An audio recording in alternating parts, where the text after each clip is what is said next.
Hi, I'm Reverend Myra Brown. Thank you so much for joining us and being interested in supporting our Buy My Brick campaign, or That's My Brick campaign.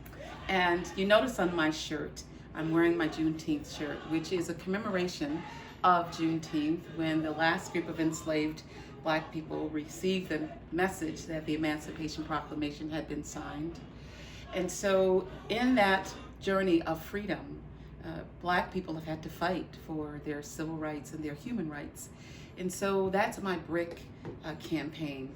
And to buy a brick during this campaign is really to honor the people in that struggle, in that Black freedom struggle, who have either been freedom fighters, truth tellers, or voices for justice. And so you notice on my shirt, there are a number of people that are named, right? So it's dream like Martin, it's lead like Harriet, it's fight like Malcolm, it's write like Maya Angelou, and speak like Frederick Douglass, and dare like Shirley Chisholm, and reclaim like Maxine Childress Brown, and educate like W.E.B. Du Bois, and challenge like Rosa Parks.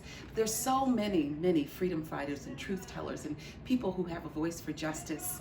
And we hope that you will think of those people when you join our Buy a Brick campaign. I actually am going to buy a brick from my mother. And I created my brick for her. Her name is Emma Louise Humphrey. And she was born in 1933 and she died in 1991. And my mother was a voice for justice. When I was just in the second grade, she stood up for my civil rights. When I was the victim of a school system that paddled children and paddled Black children more than any other groups of children. And my mother stood up for me. She was a voice for justice. She told the system they were not allowed to harm me. They were not allowed to violate my civil rights as a child. And so for me, she's my voice of justice. And I'm buying a brick for her to go into the Civil Rights Heritage Park.